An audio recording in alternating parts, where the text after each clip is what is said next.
വെച്ച് ചെയ്ത പച്ചക്കറി കൃഷിയിലെ വരുമാനം വയനാട് ദുരന്തബാധിതരെ സഹായിക്കാൻ വിനിയോഗിക്കുകയാണ് ഒരു കർഷകൻ. കാരശ്ശേരി സ്വദേശി ഇ.പി. ബാബുവാണ് ഒരു ദിവസത്തെ വിളവെടുപ്പിൽ നിന്ന് ലഭിക്കുന്ന വരുമാനം മുഖ്യമന്ത്രിയുടെ ദുരിതാശ്വാസ നിധിയിലേക്ക് നൽകി മാതൃകയായത്.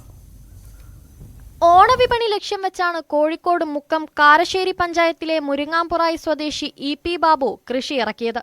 6 ഏക്കർ സ്ഥലം പാട്ടത്തിനെടുത്ത് വെള്ളരി, കക്കിരി, വാഴ, കപ്പ, ചീര, വെണ്ട, ഇളവൻ, മത്തൻ, ചുരങ്ങ തുടങ്ങിയ പച്ചക്കറികൾ കൃഷി ചെയ്തു. ഒരു ദിവസത്തെ വിളവിൽ നിന്നും ലഭിക്കുന്ന വരുമാനം മുഖ്യമന്ത്രിയുടെ ദുരിതാശ്വാസ നിധിയിലേക്ക് നൽകാനാണ് ബാബുവിന്റെ തീരുമാനം. വയനാട്ടിലെ ദുരന്തബാധിതരെ സഹായിക്കുകയാണ് ലക്ഷ്യം. ഓണവിപണി ലക്ഷ്യമാക്കി ചെയ്ത കൃഷിയാണ്. വലിയ മോശമില്ലാത്ത വില കിട്ടുന്നുള്ള പ്രതീക്ഷയിലാണ് ചെയ്തത്. സാധാരണ ഓണത്തിന് നല്ല വില കിട്ടലുണ്ട്. ഇപ്രാവശ്യം നേന്ത്രക്കായ്ക്ക് മാത്രമാണ് വില കുറഞ്ഞു പോയത്. മറ്റു പച്ചക്കറികൾക്കൊക്കെ സാമാന്യം വില ഉണ്ട്. പിന്നെ കൃഷിഭവനിലും മുക്കം കൃഷിഭവൻ, കാരശ്ശേരി കൃഷിഭവൻ, VFPCK മുക്കം എന്നീ വിപണികളിലും വേങ്ങേരി ഹോർട്ടികോപ്പിലാണ് ഞാൻ പൊതുവെ സാധനങ്ങൾ കൊടുക്കൽ. തീർത്തും ജൈവ രീതിയിലാണ് കൃഷി.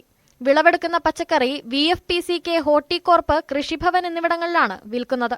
കൃഷിക്ക് പുറമെ പൊതുപ്രവർത്തകൻ കൂടിയായ ഇ.പി. ബാബു കേരള കോൺഗ്രസ് കർഷക യൂണിയൻ കോഴിക്കോട് ജില്ലാ പ്രസിഡന്റാണ്.